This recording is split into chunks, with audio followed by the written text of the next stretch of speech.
Okay, welcome everybody to our first session of our control-inspired game, currently titled Federal Bureau of Control 1968. I am glad you have all joined me tonight because if you didn't, there would not be a reason to record this call. Or a call at all for that matter. It would be a lot of wasted time on my part, which would then sort of continue on into a kind of a spiral of depression from which I probably wouldn't be able to extricate myself. On that note, I have a thing later. Sure. Yeah. Great. Yeah, not I feeling have it. a haircut that I forgot about. Oh, Yeah, you wanted them. my barber's operating illegally now. Ross, come on over. No, maybe he's the barber. In He's the the one giving the haircut. The demon barber of Fleet Street. in the listed in the possible permutations of dystopia, illegal barbers was not one that I thought was going to make the list. No. You know what? Here we are. I saw this Unlicensed picture barber. of like one of the a prepper who's got like all kitted out with like automatic weapons and shit like that. Yeah. And it said when the apocalypse involves gardening and not mass murder, Yeah. this pouts. It's bizarre. I mean, I also didn't expect that if there were a zombie apocalypse, people would fight for their right to die to the zombie apocalypse. Sure. But Yeah. I guess you're that's right. where we are now. I deserve to get eaten. Well, We're going to go out and protest the undead. Hold on. we're You're practicing not real. I don't believe in you. we're practicing social distancing and social Darwinism apparently. Yeah. So yeah. That whole This thing is about accurate. social Darwinism that they thought wasn't a thing apparently is a thing. So we are ready for our first session tonight, which is powered by the Ultramodern 5 rule set for Dungeons and Dragons 5th edition. Let's do a quick round. Let's introduce ourselves so that people watching this in the far-flung future, when they only have this and season 13 of The Simpsons on DVD to watch, will know who we are for posterity. Ross, why don't you go first? Are we doing players ourselves and our characters? Just ourselves, right? Just the players, because we're going to be introducing the characters in the course of the adventure. Gotcha. Well, my name is Ross Leiser. I have been playing since 4th edition, DMing for almost my entire career with 5th. I also am a designer on the Dungeon Masters Guild, and I have my own design company called Outlandish Adventure Productions. And I'm very excited because I almost never get to be a player, so this is a great time for me. Very good. Yes. We've got some forever DMs in here, and then finally get to be able to play. Okay, Lucas, why don't you go next? Hi, my name's I've been playing since 3.5, and I'm very, very interested to do something not fantasy based and play a game with more modern kind of technology and stuff like that. So this is my first time doing something like that, so it's really for me. I've been DMing most of the time as well, probably for about 8 years. So forever DM here too. I'm an illustrator. I write comic books, and you can read those at luminarycomics.com. # free promotion. Do you have to put the hashtag in the address, or? Yeah, because I felt really scummy. Oh, okay. All right. Lance? Hello, I am Lance. I'm the only player in our group. Oh, right. The sheer player. I've been started with 5e with Jason also as a player. That was like what, 3-4 years ago now? Yeah, it must have been, yeah. Played lots of different systems. Always a player. Yeah. Ah, the road trip. What else do you what do you do, Lance? What's your life like? Tell us. My life is pretty boring. Read a lot. Watch stuff a lot. What was that, Lucas? What you read? Like I just finished the Kingslayer, the first book. What was it? Sword of the Wind. Let's see here. What else? The Assassin's Apprentice by I love Robin Hobb so much. There we go. Sorry. That's the name. Sorry, that's one of my 2 favorite authors. Oh, cool. She's pretty great. Only Okay. got the first book so far though. Oh, it gets so. So Lance is a simple man with simple tastes, and that's Yes. why we love it. Yo, reading is fantastic. Don't let anyone tell you different. It's fundamental. That's Yeah, what the actually, that's yeah. what the poster says. Yeah, I agree with that poster. Not ironically. Yeah. Steven? Hi, I'm Steven. I've been running games, playing in games since like middle school now. Started with D20 Modern, which was a 3.0/3.5 alternity hack. Yeah, something to that effect. That was officially released by Dungeons and Dragons or Wizards of the Coast. So this is kind of like coming home again. It all comes down to this. Yeah, it just comes back to it in a very interesting way. Code for a living, and always like working on so many side projects. That ADHD life, man. Yeah. So it's gardening Fostering right now, cats isn't it? now. Yeah, gardening Yeah. and fostering cats. Yep, those are the 2 new ones. Ooh, what do you garden?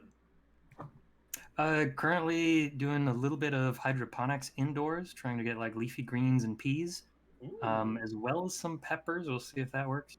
And then Nice. outdoors, I've been doing just kind of the grab bag of kind of standard run, everything from like zucchini to eventually going to try to do some corn, but we'll see If if that rabbits works. don't eat it all up. Corn, pretty Yeah. difficult and takes like a certain kind of soil Yeah. mix. I garden too, Uh, that's why I'm asking. Nice. I've gotten like 3 ears of corn that were worth eating last year. Oh. I'll have So to talk that's to my, just a start. I'll have to talk to my stepmom. We used to plant corn and we would get like probably 20 good stalks every time we planted. Yeah. It is odd to me, Stephen, that being a resident of the Midwest, you chose to grow corn extremely locally when you could really just go outside and just get some. Grab one. Yeah. Just walk over to the nearest corn stalk and Just- tear a little bit off. Yeah. Yeah. It's like less than a mile outside of Purdue. You know, just grab. Yeah, just grab one drive piece of out there corn. and just grab a piece of. All right. Once my high school is next to a cornfield and a horse ranch. This one time I wanted some corn, so I literally just walked over to the field, grabbed an ear of corn off, and just went back inside. Careful, that- it might be pretty hard. And that was Lucas's first conviction. It's the statute of limitation. Ah, it's fine. I've never been convicted, and it's 5 years. Nice. Well, it's good to know Don't your. ask me how I know. It's good to know your I just boundaries. know. Yeah. That's what, like petty theft? Oh, it's extremely petty. Yes. Trespassing there. There it is. Yeah. Well, I am your dungeon master, Jason. I have been playing Dungeons and Dragons since the 3.5 days, but pretty sporadically. And then I started to get more into it when 4th edition rolled around. I played a couple more games in that. And then 5th edition was my big sort of entrance into playing it regularly. And then I started DMing with 5th edition as well. And from there branched out into playing but mostly dungeon mastering. Things like Call of Cthulhu and Shadowrun and Vampire the Masquerade and everything. I mean, these, Lance and Stephen can verify that basically every Sunday for the past 2 or 3 years we've just been doing another system. Like, oh, this time we're going to do Savage Worlds, and then we're never going to do it again. And And then we do it again, but still Don't feel worry. like awful inside. yeah, Don't worry, we'll get back to it. we'll get back to it. That's one of my catchphrases actually. I swear we'll get back to it. Yep. Session. And Next we time never we I don't know play you this for game. I don't Two know sessions how many of the 5 years apart. podcast sessions end with that kind of feeling of like, oh, okay, so how does everybody like this? We can come back to this if you like this. We're all like, yeah, Next this week? is fun. This is great. Next week, right? always something else, and Always something else. it's weird because you keep coming back and you're like, yeah, I know it's gonna happen, but it's still good every time. So what was your question, Ross? I didn't hear you. Have you ever tried Unity?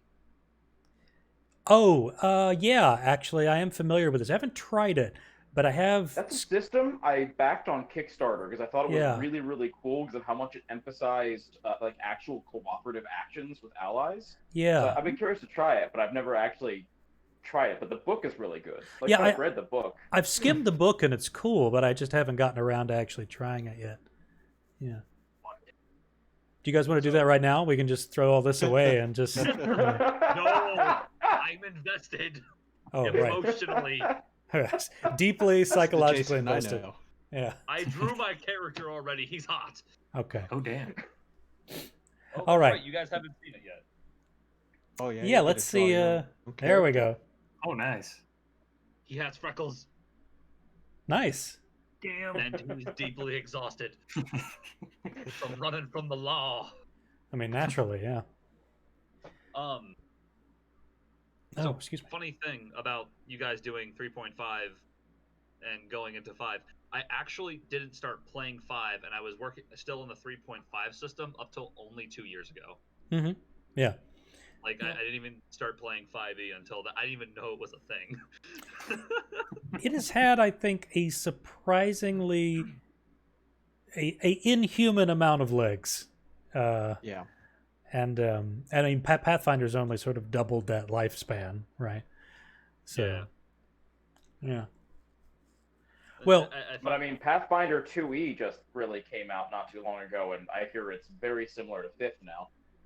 it's got I some. think by intention. It's got some streamlining. Yeah. Yeah, that's clearly intentional design. Yeah, yeah. I think we're finally seeing, a move away from that kind of design philosophy into something more akin to 5e and like Powered by the Apocalypse stuff and things like that. We're definitely moving into that direction, which is fine by me. Doesn't bother me. I think there'll always be a place that Oh, yeah. people will be playing 3.5 forever. Oh, sure. Oh, yeah. There are 4 million individual Pathfinder books, so there will never be a dearth of material to use for it. Okay, so it's our first session of our case 00A, The Tongues of Men and Angels. It's Saturday, September 7th, 1968. So it is a muggy, warm, late afternoon in New York City, overcast, when a long black Lincoln Continental, clearly polished, well taken care of, pulls to the side of the curb, and 2 besuited gentlemen, clearly looking like your titular men in black, come out. One of which stands by at the driver's side with his arms folded, kind of looking around, keeping an eye on the perimeter.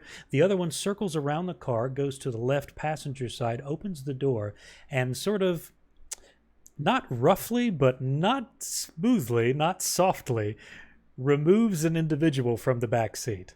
We see a figure bound in handcuffs, but otherwise dressed normally. We actually see Lucas's character being hauled out of this Lincoln Continental. So, will you describe, Lucas, what CULAN looks like? CULAN is a pale but freckled 6-foot man with short but balding to the sides, rose gold hair and beard and eyebrows, dark brown and reddish eyes, so almost a black. And he's around medium build, doesn't look particularly too buff, but doesn't look unhealthy either. Right. He has dark circles underneath his eyes. What's his dress like? Is he business casual? Is he polka? Is he? He is dressed in currently a white button down with the top collar popped open, with a loosened black tie, Mhm. black pants, and dark brown boots, like leather boots. Okay, so this man in black, wearing dark-colored sunglasses, he has what looks like some kind of radio earpiece in one of his ears. He sort of, again, not courteously, but not too roughly, hauls Cullen out of the back seat of this Lincoln Continental and shoves him ever so slightly towards the direction of this building and says, "Inside." Oh fuck! I can walk on my own. Just tell me where to fucking go. As you turn to look, Cullen, towards this building that you've been pushed in front of, you see this looming, probably 500 plus foot tall brutalist skyscraper, just giant gray pillar, almost ziggurat like or obelisk like, mostly featureless thing that is looming over you, and you realize that you didn't see that on the drive in. In fact, you could have sworn that this section of the street was mostly just sort of shops and little apartment blocks. Shitty government American architecture blends in with everything. Come on, let's go. Pushes you towards the door. So this gentleman escorts you through the door, and you find yourself in a sort of a cold, sterile lobby where you can see a insignia in the back and the words Federal Bureau of Control on the wall behind a sort of an entrance-like desk. You see that it's a pretty stark contrast between the sort of warm mugginess outside and the almost hospital exam room like sort of chilly, sterile kind of quality of this interior. And it is barely masked by some maroon carpets, some transplanted foliage, and of course, as you can see, liberal hangings of the American flag and various bureau iconography. The place, apart from those elements, looks like almost like an underground bunker almost. It's got that brutalist style where it's all hard faces, stone slabs, right angles, geometric designs. The gentleman sort of walks you up to the lobby desk, and off to the side you can see a gentleman with Indian features, wearing a simple black suit, black tie, but also has on a sort of a smart wool overcoat in a kind of a dark navy, with some intense looking eyes, and he's been watching you the entire time that you've come in here. And the escorting gentleman parks you there in front of this gentleman, and walks promptly back out to the Lincoln Continental. Your handlers are right bastards. Well, you'll have to excuse us, Mr. Keener. We have to make sure that our protocols are understood, are followed, and, well, you can understand why I would want my individuals to handle you with care, given your rap sheet. I guess that's fair. I do have the pleasure of addressing Cullen Keener. Is that correct? Cullen KEERSE, laddie. Ah, KEERSE, yes. I'll have to make a note with that with our informational department. Now, do you know why you're here? Not a clue. Guessing you need something blown up. Quite the opposite, in fact. I'm Mr. Cole Sangvi. I am head of operations here at the Bureau, and we need you to do some work for us. All right. Well, you've got me in cuffs, so I don't really have a choice now, do I? That is partially for your safety as well. Come again? What do you know about the Federal Bureau of Control, CULAN? Absolutely fucking nothing. And that's how we like it. You see, the Bureau is one of secrecy, not unlike the CIA, I believe you heard of. Or perhaps even CIA is not secret. their goings-on are. As is the That's not much, MI6, another organization I'm sure you are intimately familiar with. Fuck those bastards. You're here, Mr. KEERSE, because you've been drafted, if you will. We need you to take part in a special assignment, and in doing so, we can assure that your time here in New York City is undisturbed by, let's say, foreign influence. All right. Sounds like a fair trade. So what exactly do you need me to do if it's not blowing something up? I'll leave our director to explain that. If you will, please follow me. All right then. And You do something about these cuffs, though. he gestures towards the metal detector, and he looks at the handcuffs and says, "We'll see about that once we get into the elevator." All right. So he walks you through the metal detector. Obviously, it goes off. You've got two white-shirted, black-slacked people begin sort of patting you down and checking, all the sort of nooks and crannies on your person to make sure you're not carrying anything. And once you have cleared screening, Mr. Sangvi walks you to this nearby elevator, and as the doors close, you see Mr. Sangvi retrieve from his wool overcoat a pair of keys which he uses to unlock your handcuffs. Thank you. Mr. KEERSE, don't make me regret removing this. Relax. I'm daring, not stupid. I'd be gunned down faster than I could blink in here. So, what's the job? You wouldn't be stupid enough to have had anything to do with the Tel Aviv bombings 3 days ago. No. In Israel? No. Not your handiwork? Not your product? No. Good. I was too busy with the case of the runs from a shitty Indian food place downtown. Mr. KEERSE, you know we are not all responsible for the quality of our nation's food. You understand this? Oh no, it's just that one place. There's another one good down the street. I was trying to... Right. I like none. There is a sort of a bung noise.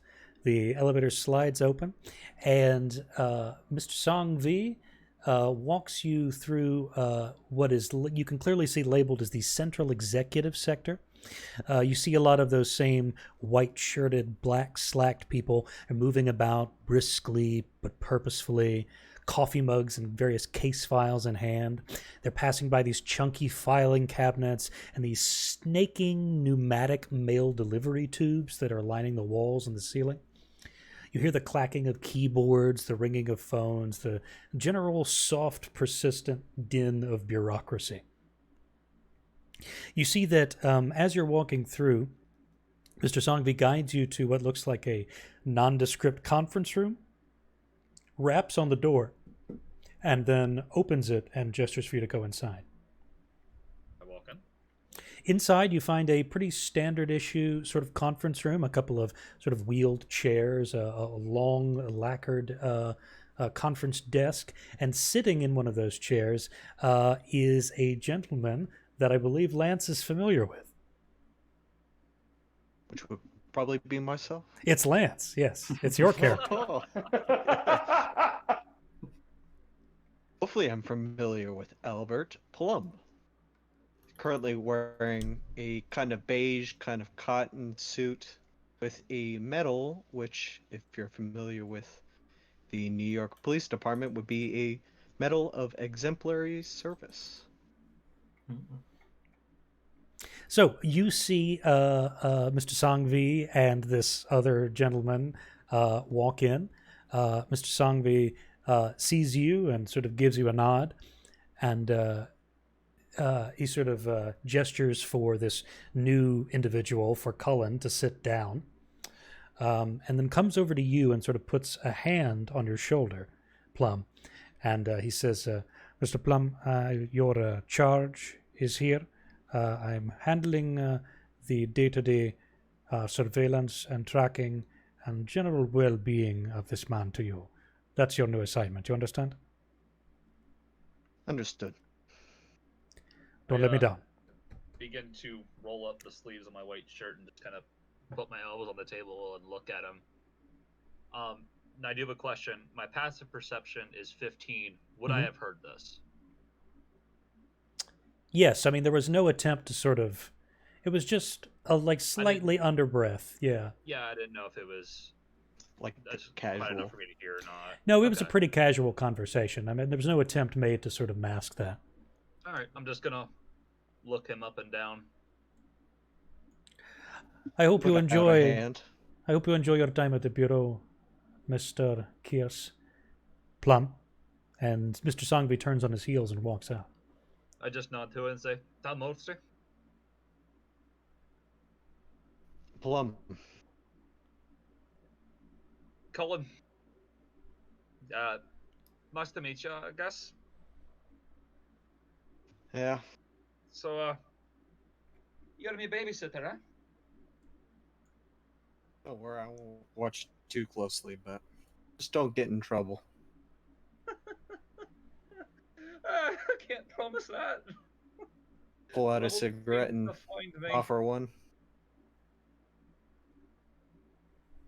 Cheers, what was that?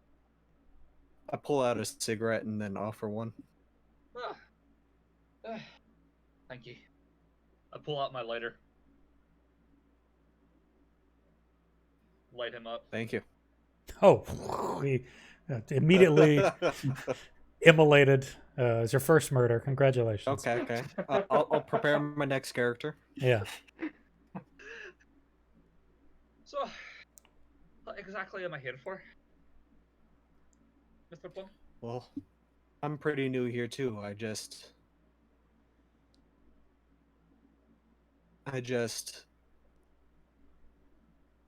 oh, I can't remember what the word is. Redirected. You got transferred? Resigned. Yeah, I just transferred. From, Boy Scouts? New York PD. Oh, Same thing. Same thing. A couple of minutes go by, and you sort of sit there in this kind of slightly awkward conversational silence. I attempt to play patty cake with him. Okay, Plum, do you respond? No. Well, Of course. Hands up, lad. Hands up. I'm going to spend the entire time trying to get him to play patty cake with me because my I don't charisma's negative. respond to any of the antics. Stonefist. Doesn't show like I'm agitated or. Oh, come on, lad. It's fun. Quite fun. There's another rap I on the just door, like to take a drag. and a woman, blonde woman, about sort of 5'7" or so, same white shirt, black slacks, pops her head in, and she says, "The director will see you both now." Opens the door and sort of Come on. gestures for you to I come look by. at Miss. I look at Plum. Should I put this out? Look for an ashtray. There's an ashtray there on the conference room table, although you know, having been here, longer than, let's say, 20 minutes, everyone smokes here. So, there's not really a policy it's, for the it. 60s. It's 1968, so like there are worse things that are going on. I'll probably just put it out just for like quote unquote politeness sake. Sure.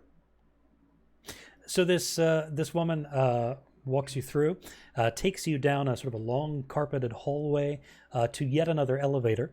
And after a sort of smooth glide up a couple of floors, you find yourself in another sort of smaller interior space, another sort of hallway that leads to double doors. Those two open, and you find yourselves inside the director's office. You can see that there is a long desk at the rear of the room, behind which is a rectangular glassless window almost. It's almost like a light box, if you will. It's designed so that it's not so much a window of the outside, but more an opening so that light could maybe filter in from the top and then reflect outward. And it's so effective that it almost looks like there's just a giant white blank bar there at the back of the room, casting some harsh shadows on various framed photographs that as the two of you come in, and Plum, you've seen this office once before when you were, officially transferred.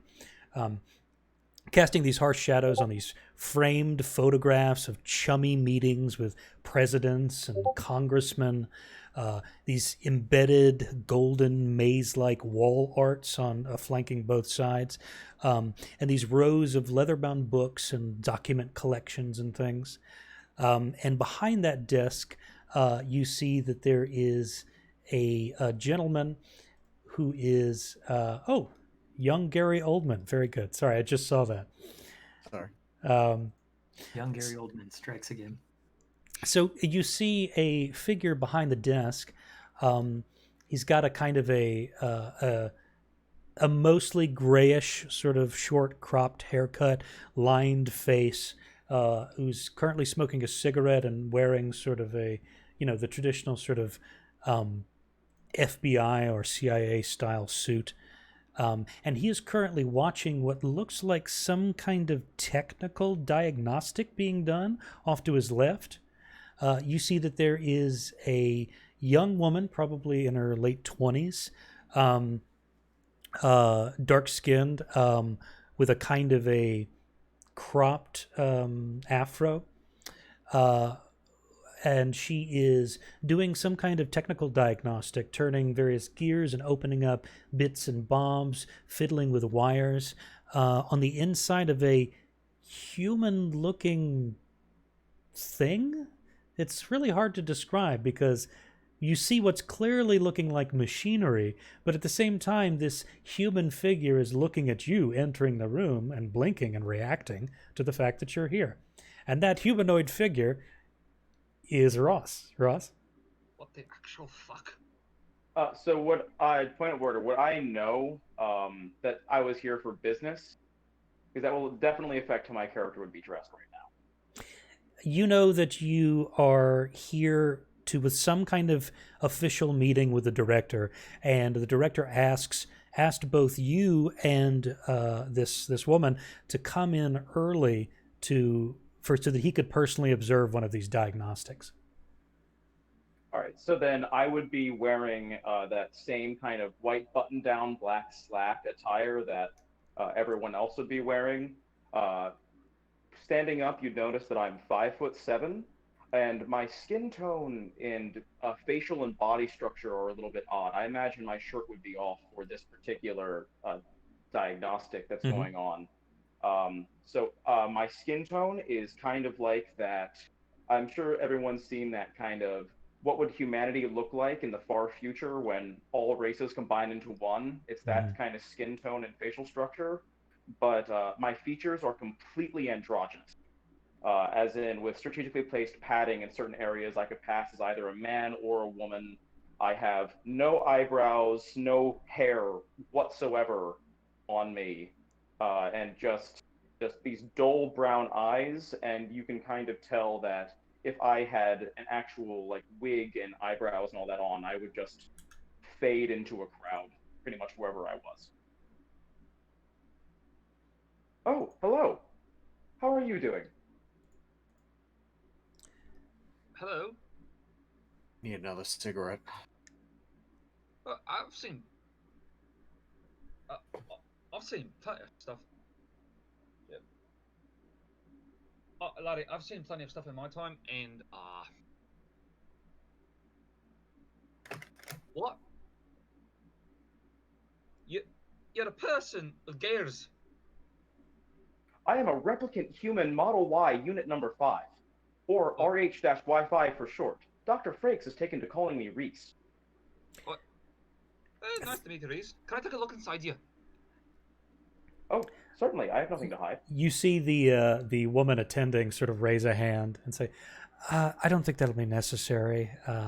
If you will let me finish with my patient here, I'd be more than happy to give you a little bit more information, but hands off the merchandise, as it were.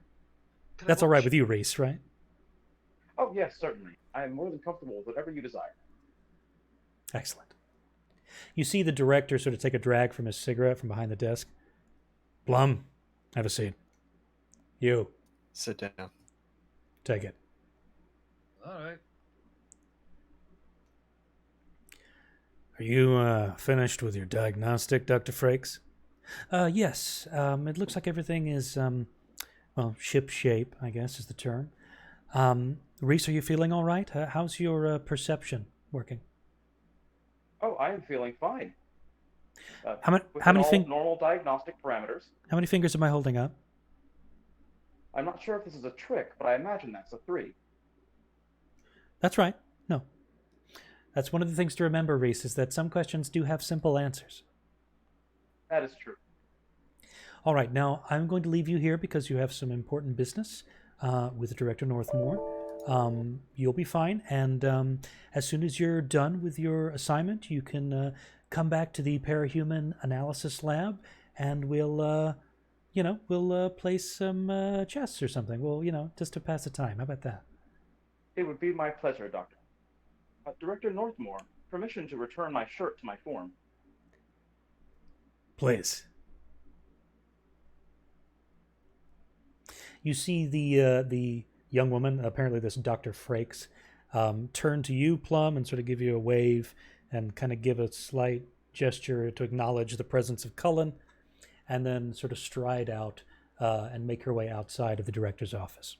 The director himself takes another drag of his cigarette. I bet you're wondering why you're here. Yeah, no one can tell me so far.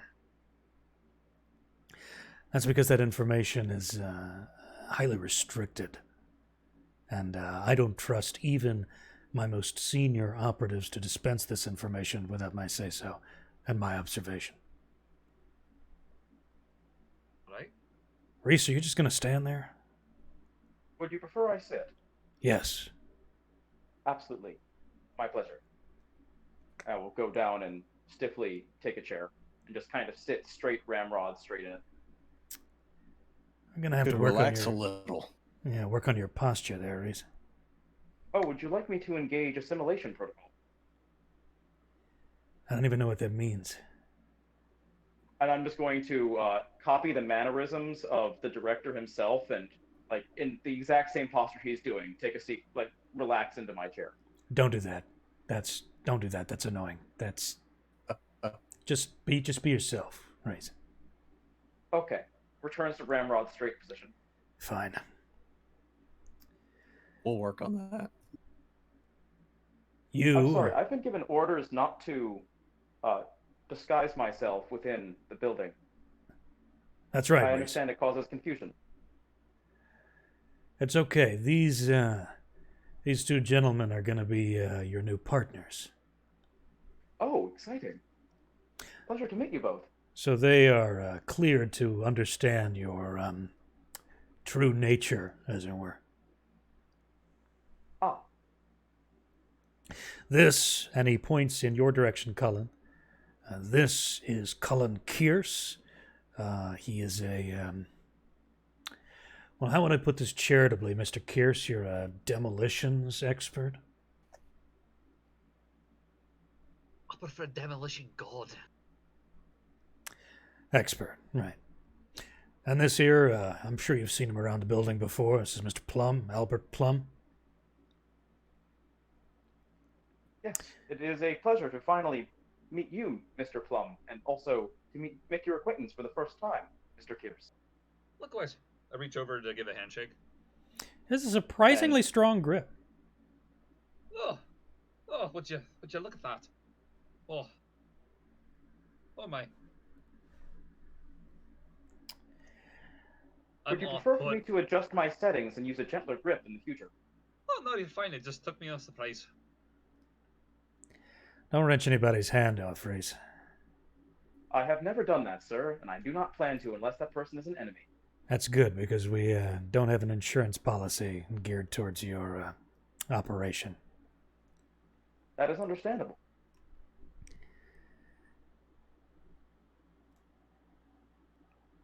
The work we do here at the Bureau, gentlemen, is of the utmost importance to United States prosperity and security. Hell, it's essential to the world's prosperity and security. Which is why I am trusting, well, the four of you to take care of certain assignments that I have deemed too great of a risk to utilize our senior agents on. Excuse me, sir. Thought we're expendable. I believe my ocular processors might not be operating at maximum capacity, as Dr. Frakes believed. I see only 3 of us here. Well spotted, Reese. You're going to meet your 4th member in just a moment. You'll have to head down to the parapsychology lab for that. Ah, excellent. Yeah. What's it? It'll all become clear, Mr. Keerse, once you understand the kind of work we do here. It won't. I give Plum a dirty look. Have you ever heard of altered world events, Mr. Keerse? No. Reese, would you like to inform our guest here what an altered world event is? Yes, it would be my pleasure. This world that we live in is the material plane. However, there are other realms of existence that exist beyond our standard perception. An altered world event is when a breach happens from one of these other planes into our reality, and may cause interesting and odd effects to occur. Interesting's right. Look what? You know that feeling you get, Mr. Keerse, when you're looking at something you swear wasn't there before, or you hear a sound you think that can't possibly be happening right now? You get a sense that something's amiss even though everything looks like it should? That's just the first tease, the first pinpricks of an altered world event. As Reese here mentioned, when another plane of existence, I guess, overlaps into ours and causes certain problems. It's not science fiction. It's not fairy tales. It's real, and it's a persistent threat. And we want you to help us with that.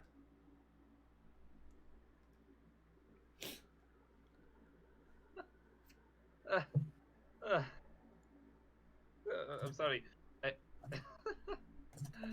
How do you expect me to help with that? Well, Mr. Keerse, you'll be happy to know that some of these altered world events produce phenomenon that are aggressive in nature and, well, I'm sure you've heard of the saying, fight fire with fire. My eyes kind of glow up a little bit. Oh, yes, I have. Simmer down. Oh, Letty, I get to blow something up. Plum's right. You watch your ass. You understand me? Don't worry. I'll point my excitement in the right direction. Good. Guess that's my job. Because otherwise there's a high security cell in London waiting for you.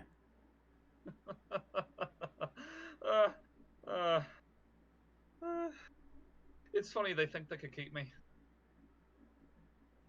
Regardless of whether it is a permanent stay or just a speed bump in your road, Mr. KEERSE? I have the PM on speed dial. If you want me to get a hold of him and try to test your Houdini-like escape scenario, be my guest. All right. All right. You're here on our generosity, the generosity of the Bureau and the United States government.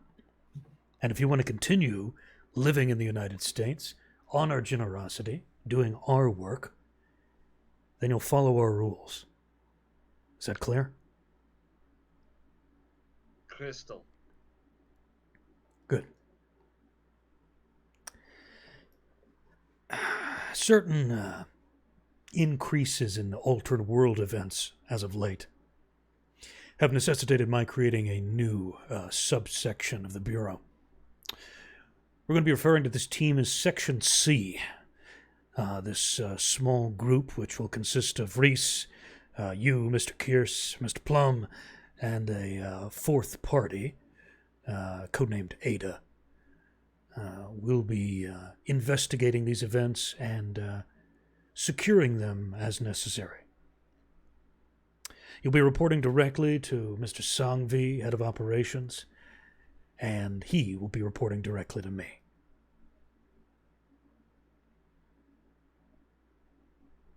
Any objections? Don't really think I have any. That's good, because I wasn't going to listen any from you.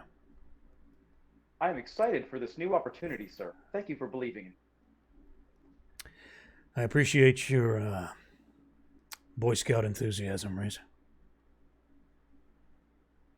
Plum, Good to go. you sure? I know we've been having you pushing papers around here lately, but this is going to be a far cry from the stuff you got up to in the NYPD. Just glad to get back on the streets. Well, you might regret that later when the streets are, what does Dr. Sweet say? Non-Euclidean. Whatever that means. Oh, I know have what a that clue. means. Oh, Thank you, it Reese. doesn't follow a certain subject of geometry. We'll go over it later. Thank you, Reese. Yes, sir. Now I need you three to report to the Central Research Sector. You're going to be heading to the Parapsychology Lab. Plum, you know where that is. You can follow the signage. And meet with Dr. Sweet, our head of research. And she will make sure that you are prepped for your first case as Section C. Now, if you'll excuse me, I have... well, I have nothing to do at the moment, but I just want you the hell out of my office.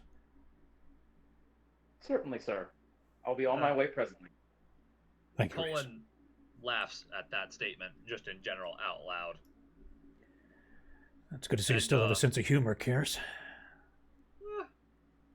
If you don't have one, you'll go insane. In this business, you just might go insane anyway. I wouldn't be surprised if someone already thought I was. Pretty sure they think I do. I get up. Mr. Plum, I guess I'm following you.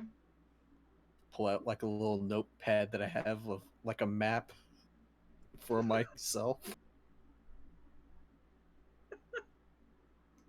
All right. Okay, playing tour guide. Don't forget babysitter. Got a lot of hats to wear. So with Plum sort of leading the trio out of the director's office and through the labyrinthine corridors of the oldest house, as you later learn it to be called, this bureau headquarters, you make your way through a series of elevators and hallways to the research department and head into the parapsychology lab. Inside, you see various chalkboards marked with scribbled notes and equations, loose scraps of paper, Xeroxed illustrations tacked to the walls. You hear the bleeps and bloops and pulses and whirs of technology that's both familiar to you and obscure. And you see seated in a mustard yellow sort of leather rolling chair is Steven's character. And this character is currently getting blood work taken by another individual seated in one of those kind of injection molded mint green like plasticky chairs to the side. You see this woman is sort of she's got kind of a light blonde sort of swept back haircut, sort of sharp but pleasant features, kind of a thin looking woman who's wearing, again, another sort of standard issue suit, but without a tie and with a sort of a wide kind of collar. And you can see her taking blood work out of this other individual. So Stephen, describe your character. Okay. A woman who is very clearly androgynous. Trying to drop a picture. Otherwise wearing basically like 1950s greaser attire. She's got shoulder-length blonde hair, but from that, doesn't really stand out too much. Tunnel snakes rule. Yeah. So this woman in this sort of leather attire, right, this sort of greaser look, right, is getting blood work taken from her. As you enter the room, the three of you, you see the woman taking the blood work sort of turn around in a chair, sort of almost reflexively, with a kind of look of vague fear and surprise, as if she wasn't expecting you and you startled her a little bit. Oh, hello, Reese. Lovely to see you again. Hello, Dr. Sweet. How are you doing today? I'm doing just fine, Reese. Thank you very much. If you'll have a seat over there, you too, Mr. Plum, and whichever one you are. If you'll have a seat over there, I'll finish up with Ada here, and then I'll be on to your orientation, as it were, okay? Certainly, Doctor. You taking enough Go blood over yet, and Doc? once again. Well, I need to make sure that I get enough of the component parts of the hemoglobin to make sure that we get an accurate reading of your tests. Otherwise, we're just going to have to do this again, won't we? All right. And there we are. Very good. And she sort of puts a quick kind of bandage and some gauze on the inside of your forearm, kind of like the standard issue blood drive sort of protocol. And she gives you a sort of a light. She even like does a light little tap tap tap on the gauze. Like, there we are. You're free to move about, Ada, although I wouldn't stand up too quickly. That might cause a little bit of circulation issues. You might pass out immediately. And while that would be beneficial to my research, I wouldn't think it would be beneficial to your general health. Well, I appreciate that, Doc. And she'll push herself up and kind of lean on the chair quite heavily, but turn to look at the three of them.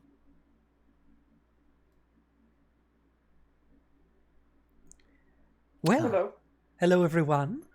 As some of you may already know, I'm Dr. Tabitha Sweet. I'm head of research here at the Bureau. And I have been tasked by our director to give you a sort of brief glimpse, a kind of briefing, if you will, into the workings that we do here at the Bureau, and of course the nature of your new assignment, which I understand is referred to as Section C, if that's correct. I did not read the memo too closely, as I was engaged in a certain physics experiment at the time, but I believe I've got the gist of it, and so I hope to communicate this information as smoothly and as accurately as I possibly can, yes? Where is my coffee? I don't know where I've put it. Reese? Would you like me to aid in the search? Oh, there it is. No, Mr. Plum's taken care of it. Thank you, Reese. Here we are. Now, this, and she points in your direction, Ada, this is I'd like to say a friend of mine in the bureaus. I know the first few months of your stay here, Ada, were slightly harsh, perhaps. The containment sector isn't what I would consider housing. Well, no, it's only housing in the most technical sense. There's not so much as creature comforts, if you will. But now that you've been released out of the containment sector and are free to make a certain amount of free movement about the research sector, I imagine that you are feeling a bit more predisposed to myself and to the Bureau, yes? The Bureau for sure, but we'll see, Doc. Keep sticking with me, sticking me with needles, and we're gonna have problems. Well, okay, that puts my research timeline back a couple of weeks, but you know what? Why not? Just for your personal pleasure, I don't see why we can't push that back a few weeks, and I can move on to some other project. I mean, we've got synchronicity experiments going on next door. I can certainly pop in on that. Now, as I mentioned before, this is Ada. She is a well, how would I put it? A sort of reality engineer, if you will. Ada, how would you explain your personal suite of para-utilitarian powers? You want me to explain why or how I'm a freak of nature, or more so just what I'm capable of? It's all of the above to the best of your ability. Well, from what was briefly understood during the Bureau's investigative periods, from what I understand, I have a limited capability to revive the dead, patch up small injuries, and that seems to be it. But they keep saying these sort of things expand as time goes on, so I've kind of been needing to flex my capabilities. That's right. That's what our experimental progress has been here with Ada. We've been sort of poking and prodding to see exactly what the limit of Ada's paranatural abilities are. I see a slight bit of confusion on your face, Mr. KEERSE. Do you know what paranatural abilities are? I mean, I can kind of... You're saying she can raise the dead? In certain limited capacities, yes. Small animals, certain sickly or otherwise elderly hosts, the occasional very healthy subject that we managed to get a hold of. Yes. Quick thing to break. I don't think the characters know this. Top Brass might know this, but KEERSE is a devout Catholic. So because he's Irish, and that's kind of the whole thing of the difference split in Northern Ireland is Catholics versus Protestants. Protestants being right. The English. So he sees anything except the power of God reviving the dead as straight blasphemy, heresy, and devil. And he's probably not going to be as harsh about it as a priest would or someone from home would be because of his background, but he's gonna be like, it's what? Still a hurdle. It's a hurdle. Anyway. I almost asked for a demonstration, but I think Colin here would appreciate it.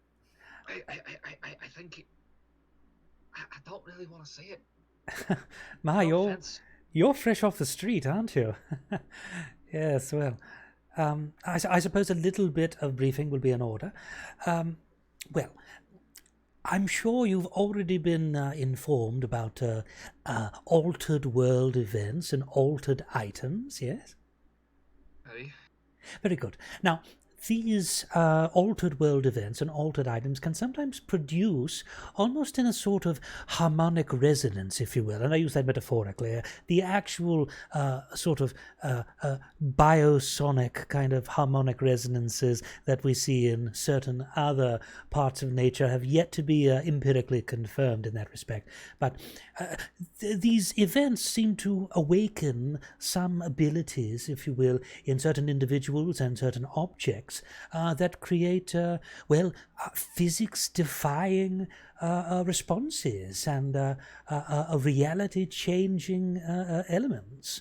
And we use a sort of an umbrella term to refer to those things as paranatural abilities. Para being, of course, beside, and natural being, nature and so on. Here's a quick demonstration. Reese, could you step over here real quick? Certainly, Ada. My pleasure. I will walk up directly where Ada indicates. Oh, should I lay down the tarp again? No, this is the simple one. Oh, very good. And you watch as just this kind of light envelops the edges of Ada. She reaches out and touches Reese's hand, and Reese's hand starts to glow, producing light. Oh, dear me. Fascinating. Extraordinary. Indeed. I just kind of look down, take out my crucifix, and just go. Oh, there won't be need And for any put of it that, away. Mr. Keerse. Oh, you are a follower of para-utilitarian Jesus Christ. Now, Reese, we've discussed this before. My eyebrow starts twitching. We don't have any empirical evidence as of yet that Mr. Christ was a para-utilitarian, although we have a certain working theories. I wouldn't take that as fact, Reese. Oh, it's only logical. That's true, but as you know, in your time with the Bureau and your time here in this very laboratory, the logical is not always the true. That is true. That's something I must work on. Indeed. It's important to keep a flexible mind, and I extend that, of course, to you, Mr. Keerse, Mr. Plum, and Ada, although we've had many conversations to that effect. Now, these paranatural abilities can cause a great deal of confusion, distraction, disorder in the natural world, and, even the material world, I should say. And we are in need of people, like our Bureau agents, to curtail that phenomenon so that it doesn't, destroy everything. We have a fabric of society to maintain. We live in one, as you know. And we need to make sure that our people are protected, and most importantly, that they're unaware of these kinds of paranatural happenings. Well, jolly good. I think I've explained it all. Now, the lot of you will be part of Section C, which, as I understand it, is a certain high-risk experimental force. You will be moving into certain locales, if you will, investigating reports from our intelligence agents of certain altered items or altered world events, and, handling them, if you will. I hope you are as excited about that as I am with the prospect of it. Very. Looking forward to getting out of here, so yeah, of course. Well, obviously, Ada, they will be limited excursions. I understand. Of course. Now then, and she continues on, but she is interrupted by what sounds like a thudding and a sort of a shaking sound coming from somewhere nearby. You hear some smashing and crunching noises muffled by a wall that's clearly coming from an adjacent room or somewhere nearby. What the fuck was that? Oh, well, this is the research Is the sector. fridge running again? No, it's not. It's not the Arctic Queen this time, Reese. We're having in the research sector, Mr. Keerse, we have many experiments going on simultaneously, some of which are materially dangerous, if you will. We have, of course, highly qualified technicians. Again, you hear smashing and crunching noises. You just get used to this eventually. Don't worry, man. I tell you what. Why don't I, excuse me for just one moment. She wheels herself over. She doesn't get up out of the chair. She just sort of like wheels the chair over, scuttles over to the desk, picks up a phone, dials a short number. Yes, Cole, yeah. I'm sorry, my apologies, Mr. Sangvi. Could you come down to the parapsychology lab, please? I have a certain assignment I'd like to discuss with you, if that's all right. Yes, thank you. Yes, yes. Bye-bye. Well, as soon as Mr. And you see the door open up and Cole Sangvi stride in. Well, I didn't know you were in the neighborhood, Mr. Sangvi. I was making the rounds. What can I do for you, Dr. Sweet? Well, I was going to suggest to you that our Section C here, newly minted, newly put together, could perhaps pacify a certain experimental subject in the operating theater. And there is a clear locking of eyes between Dr. Sweet and Mr. Sangvi, and there's an intensity in the look that Sweet's giving Sangvi, like, yes, now, please. Mr. Sangvi kind of narrows his eyes. I see. All right, Section C. That sounds like a good testing, training exercise for you. Follow me. Yes, sir.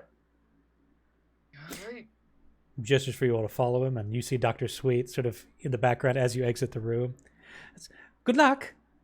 You bloody well need Have a it. pleasant day, Dr. Sweet. Yes, of course. Yes. See you soon, hopefully. See you soon, Doc.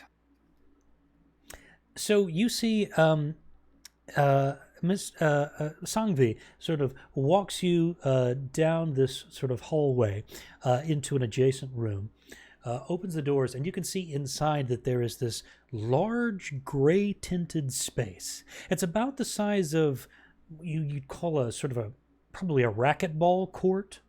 In terms of dimensions, it's this large gray tinted space with an observational window and a kind of like a booth off to the side, clearly meant to be entered from some other door that you can't see. There's a concrete floor, and otherwise it's pretty empty, with the exception of various sort of abstract looking geometric formations made out of like acoustic foam or something like that, propped up by these wooden supports, and they're scattered about the room, and they're sort of set up like almost like Hollywood flats. They're kind of like set up to sort of create these kind of weird sort of situations throughout the room. In addition to that, scattered along the floor, you can see various weapons. It looks like there is a baseball bat here. There is what looks like I'm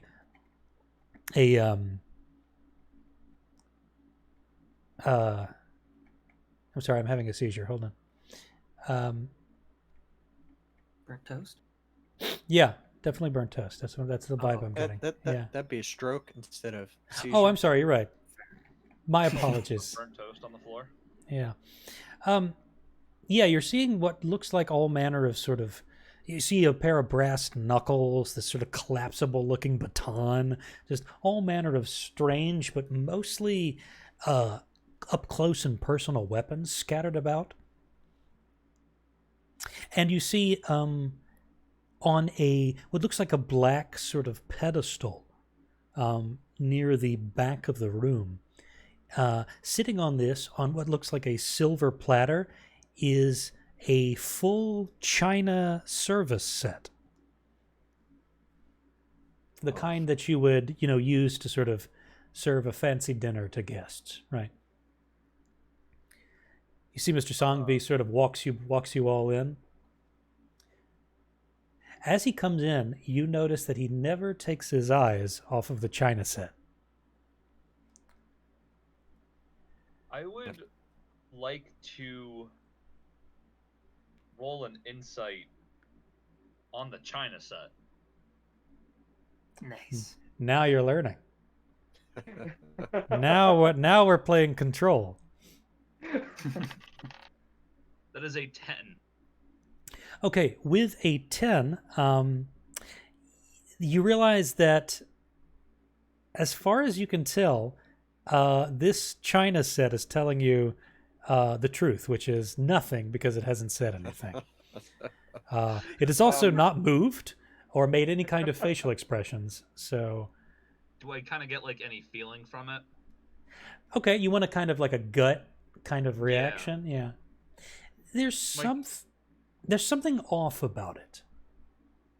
It's this kind of sour feeling in your gut, like something is wrong, but you can't quite put your finger on it. Hair's kind of like standing up on the back of my neck. Yeah. Yes, Reese. Could I make some sort of check in my databanks to see if I know anything about this tea set or similar potentially altered items? Yes, make a history check for me. Would that count as a lore check? Because that is actually relevant to one of my features. Yes, it would. Okay, so I add my proficiency bonus. That is a 21. Very good. Okay, so it takes you a minute or two, Reese, but after taking a good look at this china set, you recognize it as being a historical artifact. This is actually the White House China service set from the Harrison administration that was famously, or infamously, I should say, gambled away in a poker game by President Harding. I will disseminate that information as clearly and factually as I possibly can. As you do so, you all hear a sort of a rumbling and clacking sound, and you can see that the china set is actually beginning to vibrate and jumble and move about in a kind of a high-speed, herky-jerky sort of movement. And you see Mr. Sangvi behind you very quickly sort of closing the door. Good luck to you all. Thank you, Mr. Sangvi. And Kids on the baton. This china set continues to rumble and clatter, and you see, almost out of nothing, it begin to sprout into more plates and more cups and more saucers, and begins to multiply and multiply and multiply, until in a matter of seconds you see before you what is no less than this large porcelain golem, if you will. This thing, very clearly humanoid in that it has 2 arms and 2 legs, but made out of the finely, decorated and manufactured plates and cups and saucers of the Harrison tea set, the service set. This thing very slowly begins to move towards you with that same sort of thudding and clattering, crunching noise. Clink, clink, very clearly beginning to menace you, despite its lack of any facial features. Greetings, T-Set. How are you doing this fine day? Oh, if only I had some Irish breakfast tea. This sort of hit the spot. One of its massive porcelain arms raises back, and then almost like King Kong or a sort of basic primate begins to slam its whole fist down towards the lot of you. It's time to roll initiative, please. Oh my. Scatter.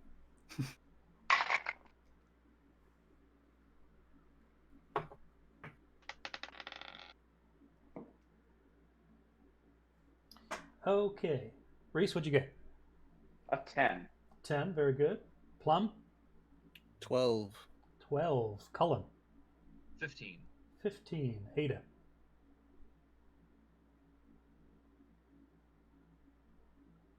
Hold on. Dice is trying. I need to get my physical set up here. At point, Internet-wise. would I have my service pistol on me? Since you are an agent of the Bureau and sort of duly recognized to be carrying, yeah, you'd have your pistol on you. Would I also have the same? No. Being that you were sort of a... You've over the past few months, Reese, you've been mostly an experimental oddity as of late, and so they've been treating you with kind of kids' gloves, despite Dr. Frakes' encouragement for you to actually get promoted to active field duty. So you basically just have the clothes on your back and your sort of impressive strength at your disposal. 9, you said, Ada? Yep. My good old 13 strength. Whole time I've probably been like taking That's off my right. You jacket didn't do the beefy boy. That's right. I keep thinking that Well, you're like... I'm beefier than I should be, but I mostly went into intelligence and charisma. Okay, so let me get the... Thank All right, God. so Ada, let's see, what's your dex? Oh. +2. Okay. Totally forgot. I think I have an ability which gives everybody a +2 to initiative. Oh. Ooh, that's good. Nobody Because I have else, a minus I 1 think, to not me. initiative. Well, That's if good we- for my just straight roll. Well, if we add 2 to the results that you already got, then that's the initiative order should stay the same, right? Because we're Yeah. not... Yeah. Yeah. Basically. Well, so we'll remember Since that in the it's not future. multiple enemies. Yeah. Okay, so Cullen, you actually get to go first. So you Alright. see this massive porcelain arm and fist making its way down to sort of turn you into paste. All right. I am checking out my ladder real quick. There are no ladders in the room. Where is it?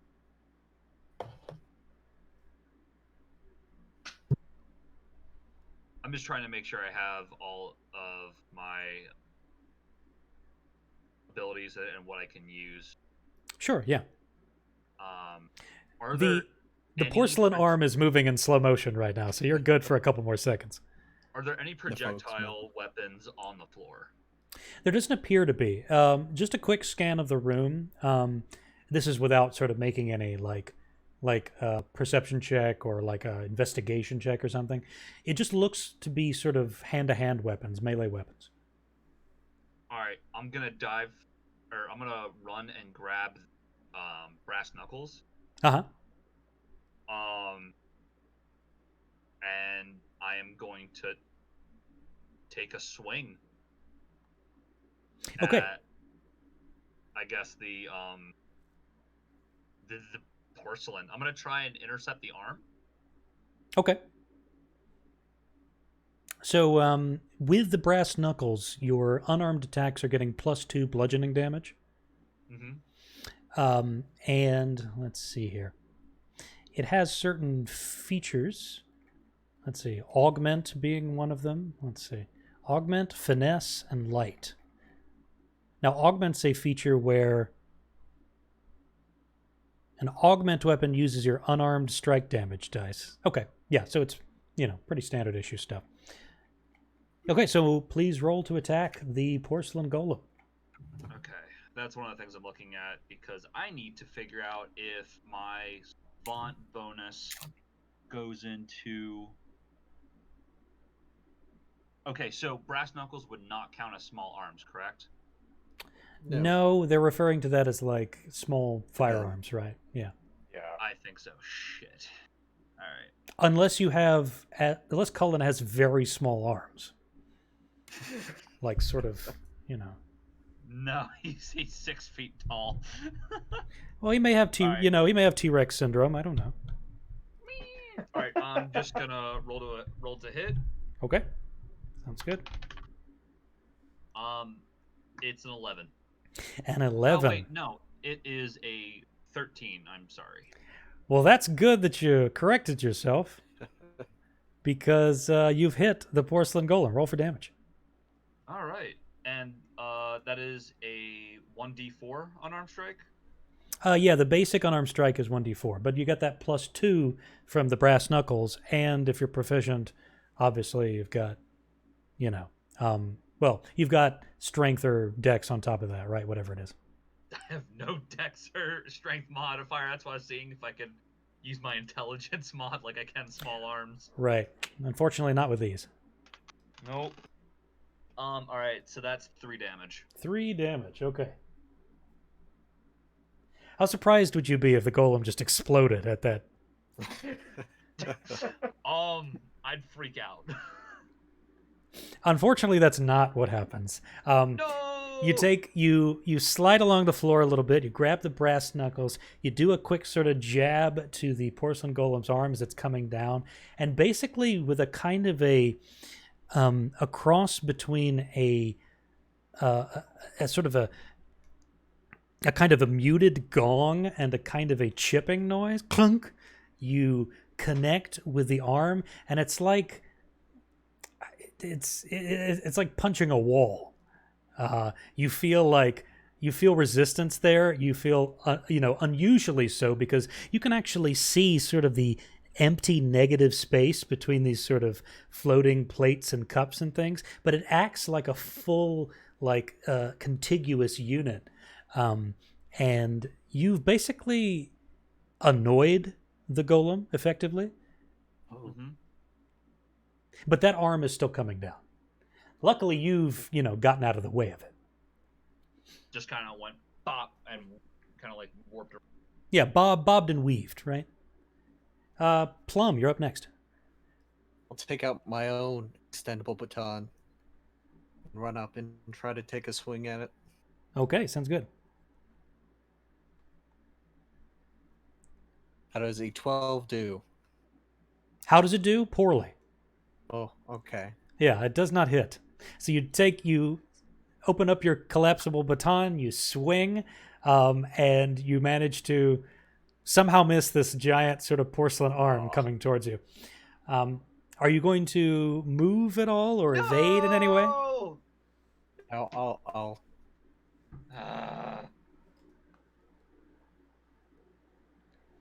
I mean, you can take it full force if that's what you want.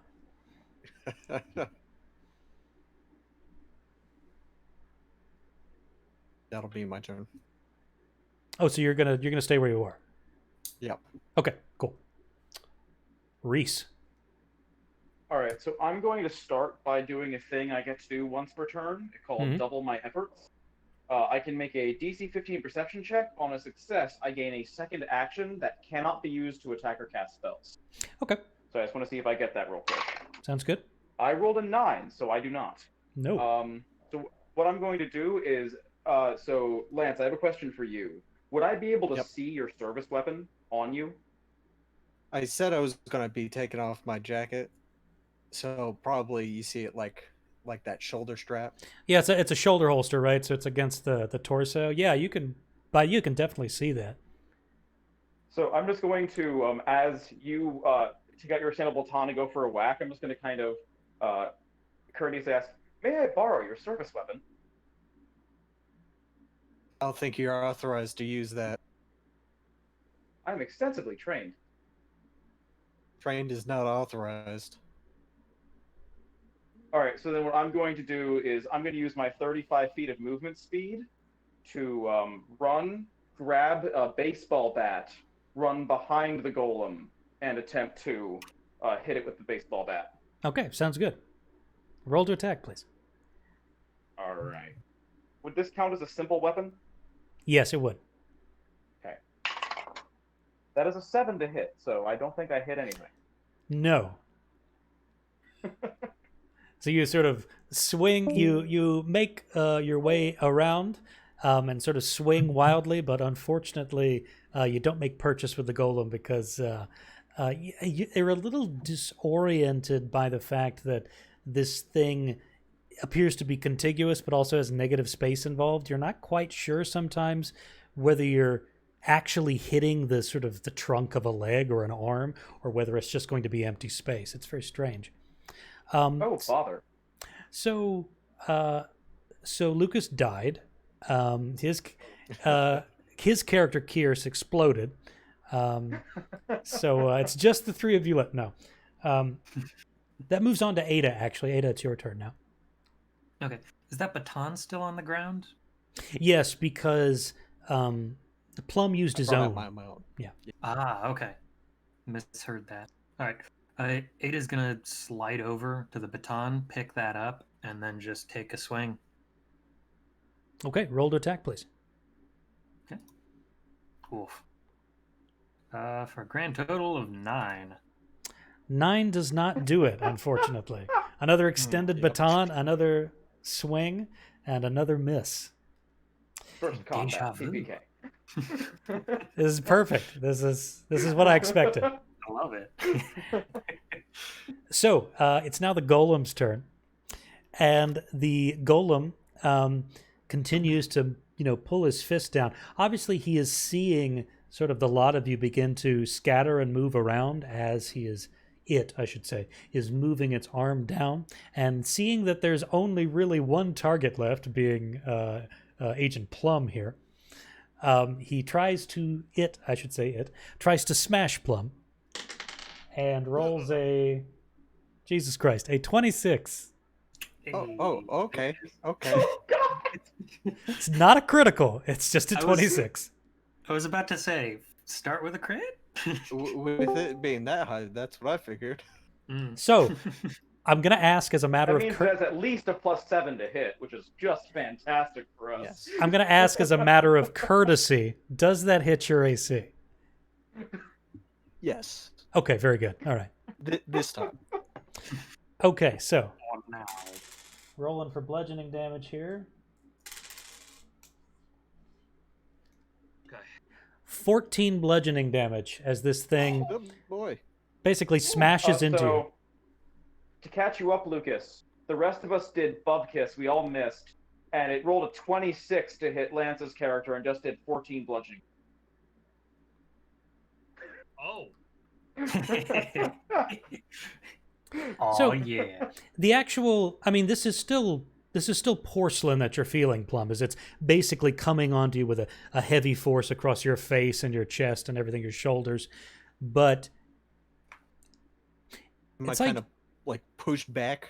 yes, you're sort of knocked somewhat off your feet. Not quite, you don't fall to the ground. You're not prone or anything, but you're scooted back a little bit by the force of this. And it's like getting hit by a plate, but like a lot of plates at once. I know that's a complex metaphor, but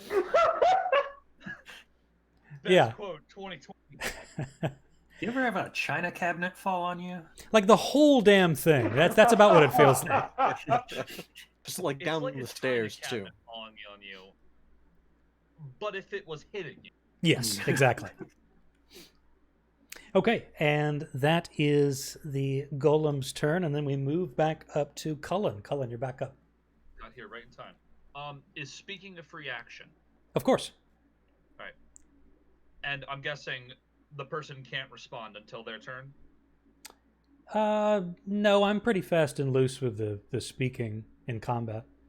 All right. Oi, Plum, you got a gun? I'm just like kind of dazed. I'm probably like pulling it out myself right now in kind of like that kind of like disheveled anger. Okay. How close am I to Plum? Since you moved off to the side a little bit, you're within, let's say, 10 feet of Plum. Can I get over there, take his gun out from under him, and shoot it within that 6 seconds?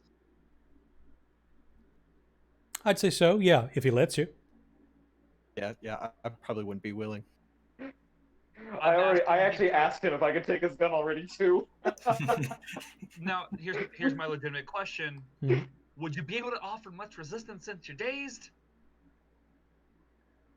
I would say that if Plum wants to resist this firearm being taken from him, he would be able to sort of use like athletics probably, and it would be a disadvantage because he's dazed. Okay, and would I use a sleight of hand roll for that? If you were doing so stealthily or clandestinely, then yes. But it sounds like you're just No, I'd be rushing over there. Rushing Trying to you're grab in it. speed. Yeah. So wrench it dex out. roll.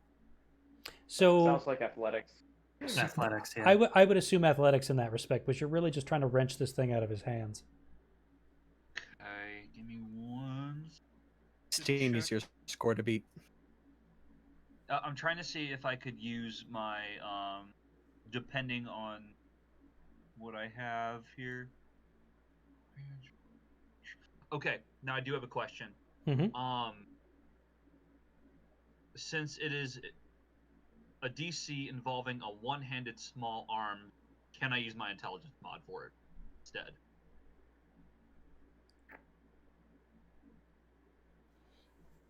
Because that is part of the Training Peaks experience.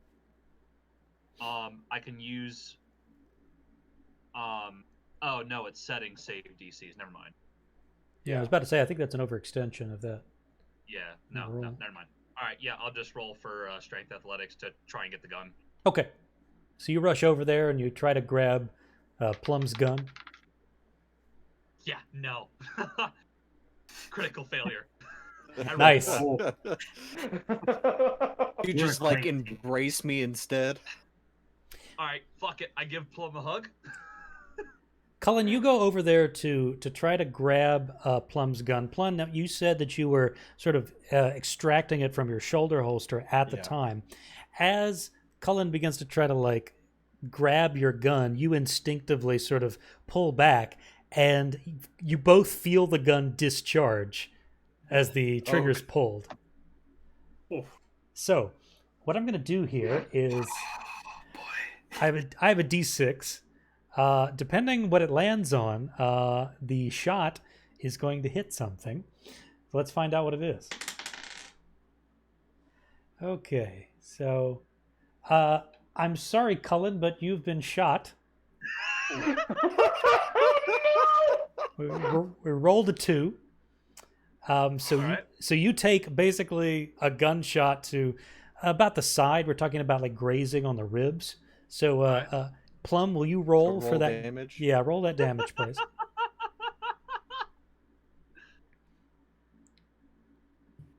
So that's 6. And that's piercing damage, right? Yes, 6 piercing. I will say for within side of me, you take 1 less damage. One of my abilities. Another 2 less damage because of my toughness ability. Very good. So we're talking about 3 damage. 3 damage? Yeah. All right. Oh, thank God that just half that. Oh my goodness. Cool. I'm at 29 health. All right, I'm guessing I can't do anything else this turn. Not this turn, no. All right, I am then going to at least kind of none of my feats do anything for readying stuff, so I'm just gonna lock X foils in attack position. Right. You feel that I step to the side. I'm ready to box. You feel the hot sting of a bullet go past your ribs. You're like, oh, okay, not changing the game plan. Again. Yeah, he doesn't know it was me. I think it was chaotic. There were walls. There were doors. It was chaos in there. Okay, then Plum, you're back up. So I'll finally take it out. After you shoot Cullen.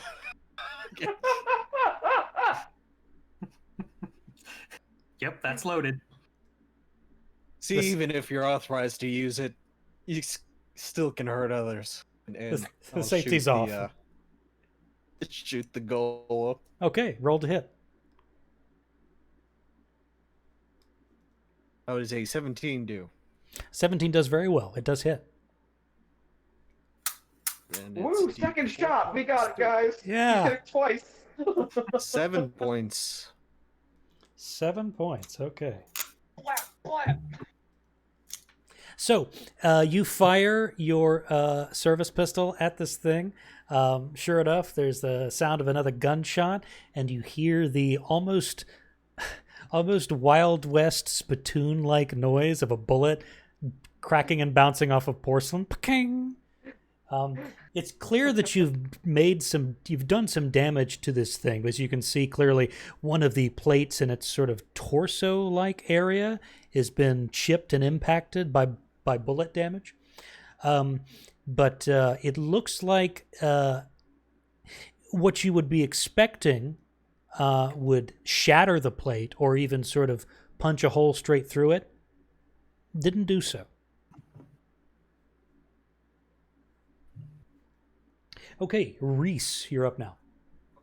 All right. I do have- So Oh, sorry. Is there anything else you want to do, Plum? Yeah, I have an ability. If I hit a target, I can select someone to get a +2 to hit. Oh, So right. I'm Yeah. gonna say, Ada, do what you can. Give you All a right. +2. Okay, we'll keep that in mind. Reese? all right. So seeing that we are at least assuming that we're losing pretty badly, having just gotten seen Cullen get shot in a failed attempt to rent a firearm. And Plum out of gets someone's hand. smacked directly in the Yes. face by a... Yeah. I'm going to overclock myself and Nice. burn one of my hit dice using my life insurance feature. So I auto succeed on that thing that gives me an extra action. I have advantage on attack rolls and ability checks, and I have a +3 bonus to any cost save DC until the end of my turn. Nice. So I'm going to go ahead and make an advantage attack roll with my baseball bat real quick. Sounds good. As my first action. That is a 22 to hit. Nice. That does hit. What is the damage die for the baseball bat? We're talking I about... will be wielding it with 2 hands, by the way. Okay, yeah, we're talking about the damage dice of probably a great club. All right, so a D8. Yeah. Okay. That is 7 bludgeoning damage. 7 bludgeoning damage. Okay. Sorry All about right. Welcome back. I don't want to hear your excuses, okay? Took another 14 points of damage. Just kidding. No. Oh, pump the brakes. Okay, so Reese, you swing with the baseball bat again. You sort of like chip off a side of one of the saucers that makes up sort of the back portion of its torso. You see Porcelain, sail through the air and smash against one of the gray tinted walls of this strange arena-like space. And then we move on to Ada. I have a second action. Oh, I'm sorry. I actually have a second action because Go of ahead. the thing that I did. So for my second action, after hitting with the baseball bat, I'm going to jump onto its back and try to distract it using the help action. Very good. Hey. Okay. Very good. Okay. And so I am doing my best to distract it. Hit it with everything you have, please. So the application Right of on your it. help action is what? The next attack roll made by one of my allies against it has advantage. Just want to make sure that that's what we were, that hadn't been modified by any sort of other rules or anything. No, that just normal help action. Okay. So Ada, you've got +2 and the advantage on your shoulders. Damn. So don't fuck it up, I guess is what I'm trying to say. Yeah, basically. Well, knowing my dice. All you can do is roll an 11. Yep. All right. Well, 12 missed. Team Oh, did cool. though. Two. Yeah. All right. Takes a moment to kind of focus. You see a glowing outline around the extended baton, and just like basically takes a two-handed swing with it, using the Radiant Strike. And I'm gonna pump that up an extra 2 dice. So it'll be 3d6 radiant damage on top of the melee attack, Nice. assuming it hits. All right. Woo! First roll, Oh boy. 8. Second roll, 23. All right. Yay, there we go. yeah, that's Yeah.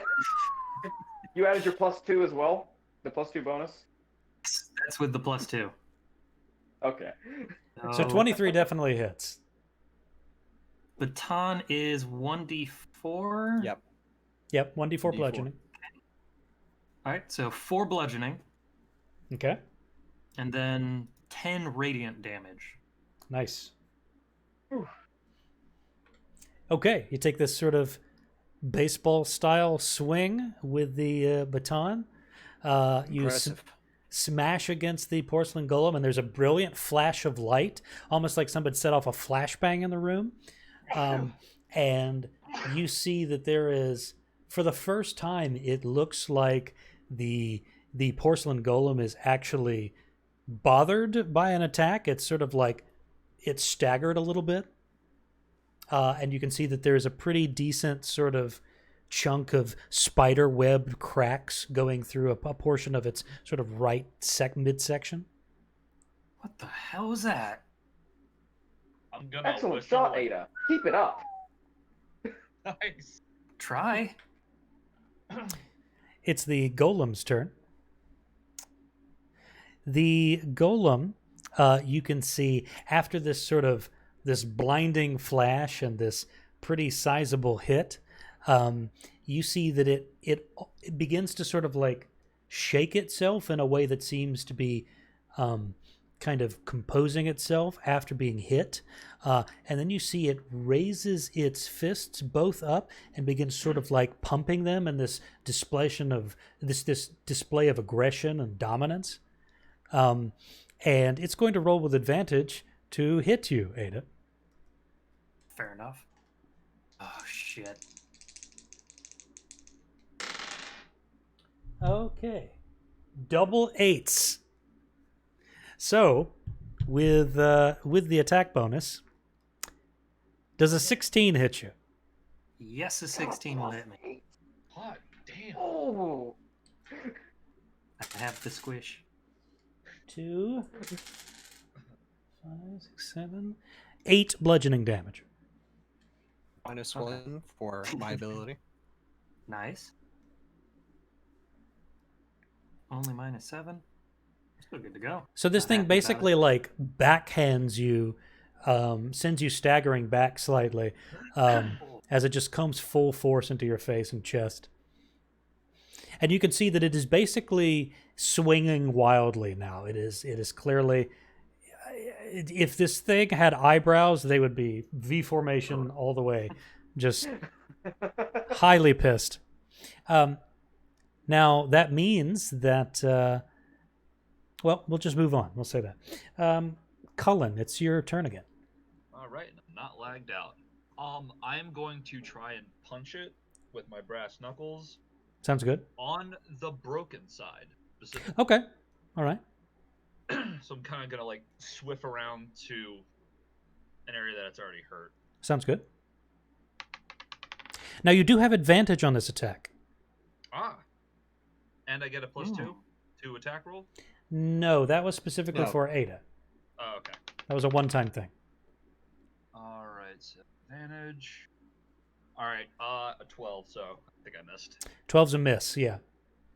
You bob and weave, and you're trying to sort of strike the thing in the sort of the cracked right midsection, but the thing is flailing around so much that it's hard to actually get a punch in edgewise. All right. I guess with that, I'm just gonna kind of like shuffle back a little bit too to give myself some distance, Okay. and that'll be my turn. Plum. A shot.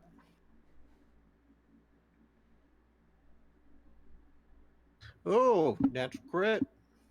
Yeah. Nice. Very good. There's the science dice. All Yep. right. First nat 20 of the campaign. Woo!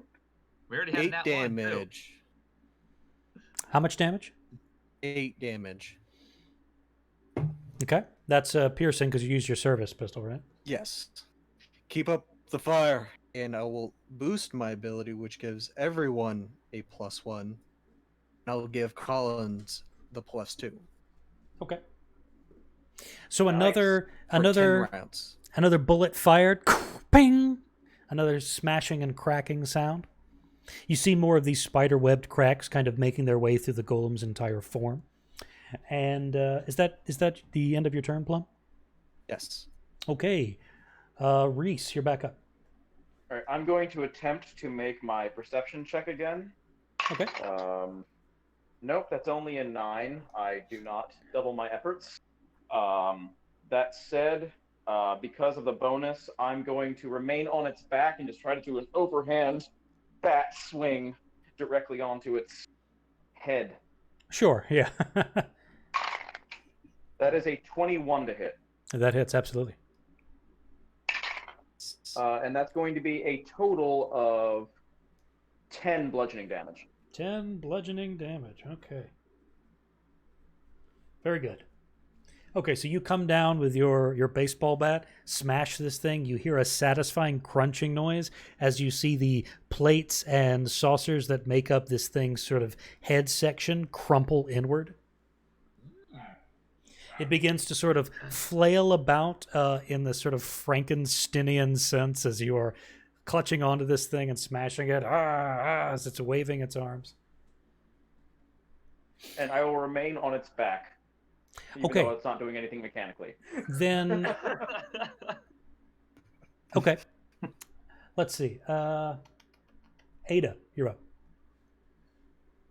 All right. I just gonna take another swing. Let's see. That's just with a +1 bonus from. Yes. Okay. And still advantage because the creature's doing a thing. Let's see here. Or is that only for the first? Yeah, the golem hasn't had another turn since he struck you, Ada. Is that right? Correct. Yeah, Okay. the golem's after Ada. Yeah. Yeah. So you've still got advantage on this. Yeah. All right. A 12 and a 7 totals. I regret to inform you that that does not hit. This Yeah. close. Missed it by that much. Yeah. No good. Now it is the golem's turn. If that was the end of your turn, Ada. Going to do a quick kind of tap over the recent wound and recover 2 hit points. Okay, sounds good. The golem has stopped sort of thrashing about, managed to sort of compose itself, and you can see that its massive sort of porcelain arms are beginning to reach back and trying to grab Reese by the collar, essentially, and wrench him off of the back. So what I need is a strength save, or let's get an athletics check from you, Reese. That is cocked. Let me roll that. Natural 1. So a total of 4. Well, he rolled pretty low too, but it was still an 8. So he basically grabs you by the collar and sort of flips you over and tosses you over his shoulders and across the length of this space. You collide with the wall. Unfortunate. Smack, you collide with the wall and slide down to the floor. You take, let's see here, 4 bludgeoning damage. That was unfortunate. This thing, now free of the android monkey on its back, if you will. Now it's Cullen's turn. Okay. All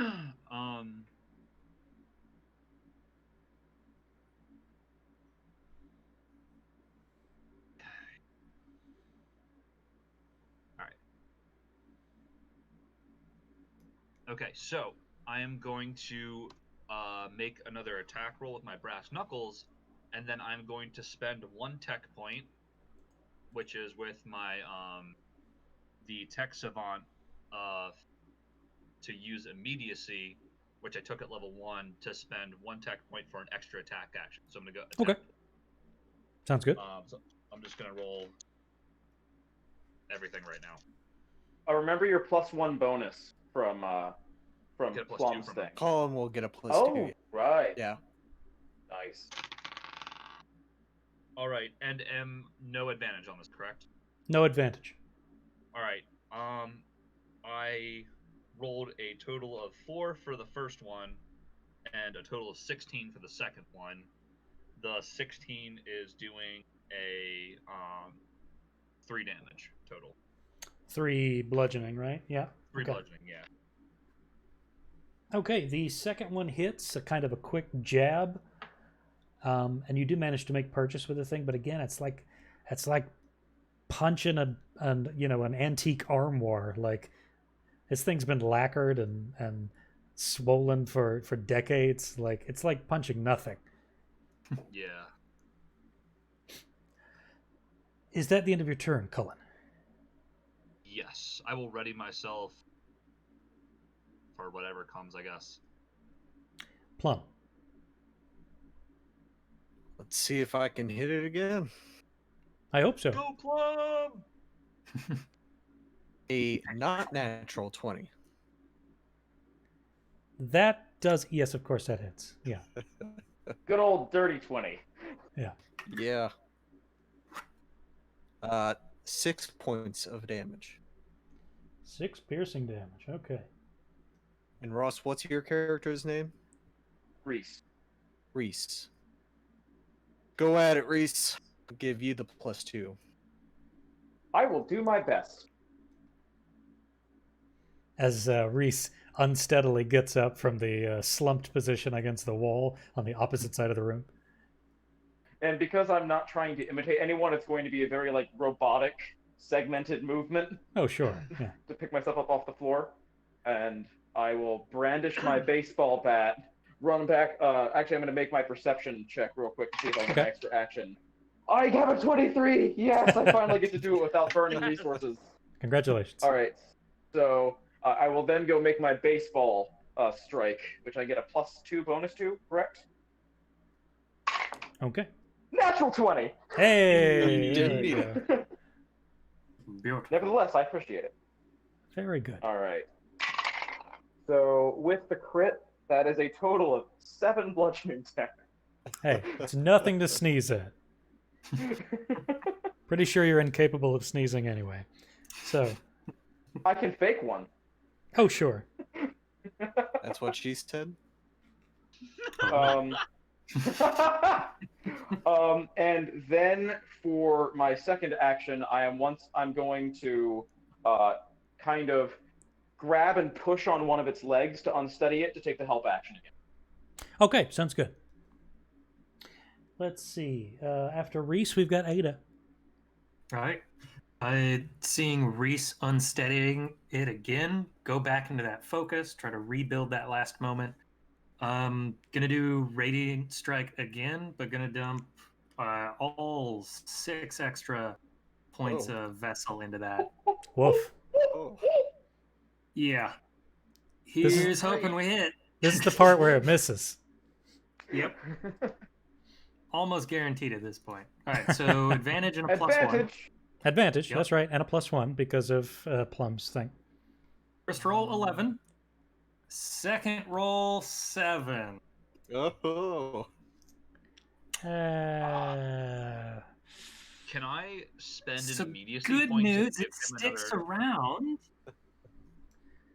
What was that, Lucas? Can I spend an immediate attack point for immediacy to give her another action? Attack action? Does it specify that you can't?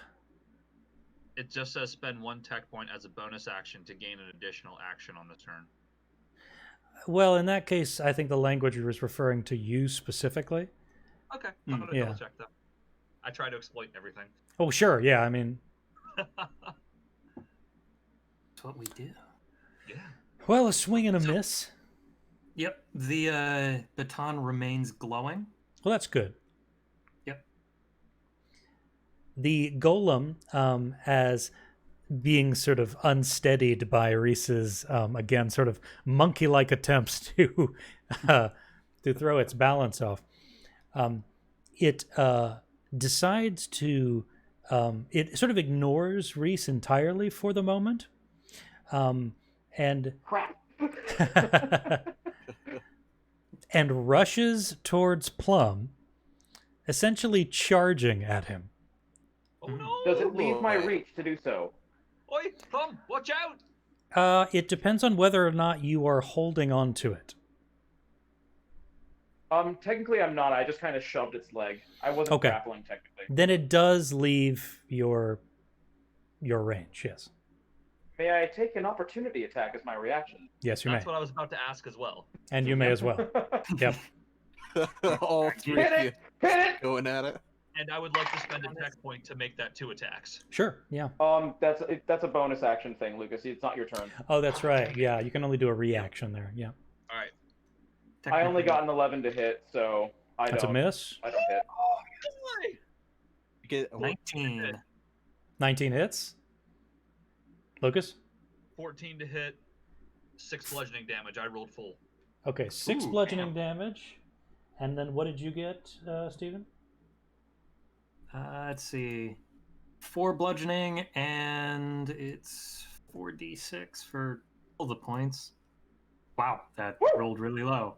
Only 8 radiant out of 4d6. Oh. Oof. This is why I don't roll for stats. Dude.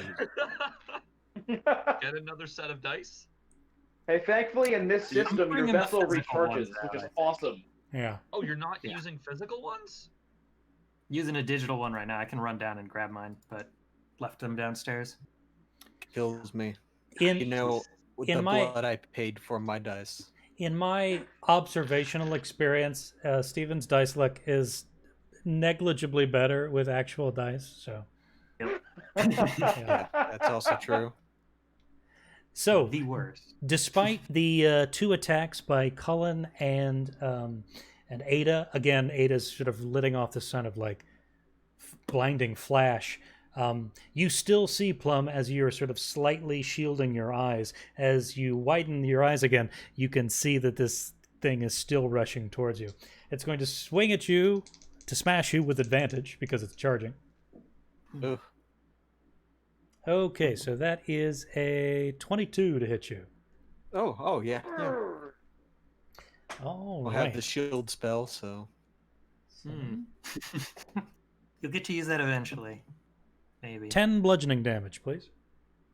okay. As this thing basically shoulder checks you and causes you to skid backwards, basically where Reese was previously. Feel good. Now it is Cullen's turn again. All right. I'm just going to do what I did before. Try to punch its run up, punch it side. Well, actually, punch it in the back now, I guess.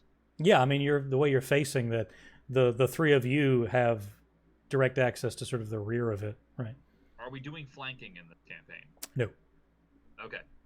Then, yeah, I'm just going to roll. I have a +1 Yeah. to my attacks? Okay. Yeah, I'm just going to use the immediacy point as well. All right. I got a natural 20 and a 19. There we go. It's a lie. No, you didn't. Yes, I did. Oh, okay. All right. Well, then both of those hit. Okay. Now I need to see if I actually crit with a 19 or not, because there is something in my there is something for that in one of the documents. Modified crit range. Yeah. Yeah. I don't. No, I don't think it's till later levels. All right. Okay. So, but the So you got first, the 1 crit at least. Yeah, the first attack crits. And I just double the damage die, not the modifier, correct? That's right. Double damage die. Yeah. Okay.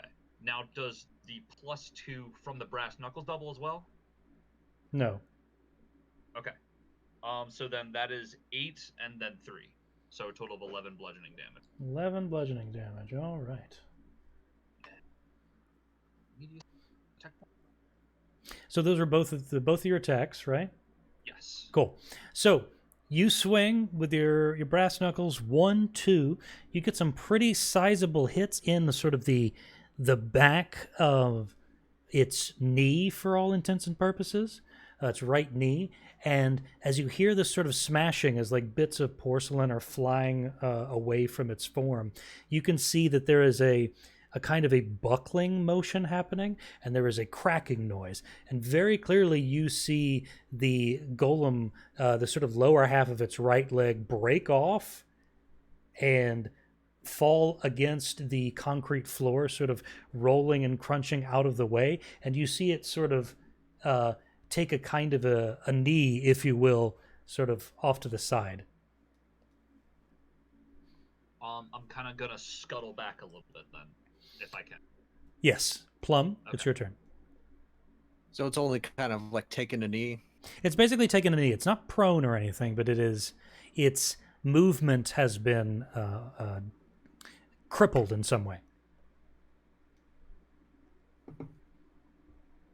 So I guess even if it's like taking a knee, how tall is it? Is it like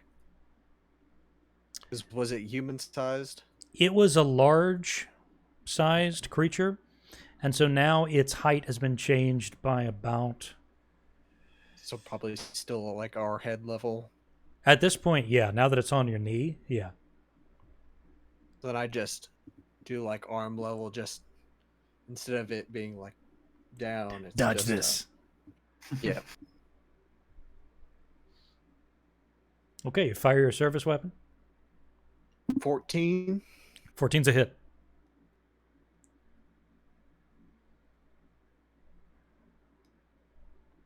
Seven points of damage. 7 points of damage. Okay, Agent Plum, describe how this thing is taken out. Whew. It's probably the bullet starts like ricocheting on like all of the different pieces, and it's just shatter, shatter, shatter, and then it finally just ricochets into the ceiling and everything's You dust. you fire your service weapon. It actually makes its way into the negative space, ping-ponging with these shattering and cracking noises. You see bits of porcelain are flying out in all directions until this thing is basically reduced into a pile of sort of white ash, essentially. And sure enough, you've got the embedded bullet in the ceiling of this sort of operating theater-like room. Excellent Hey. shot, Mr. Plum. Yeah. Just like start lighting up, like looking for my cigarettes, but remember they're in my jacket.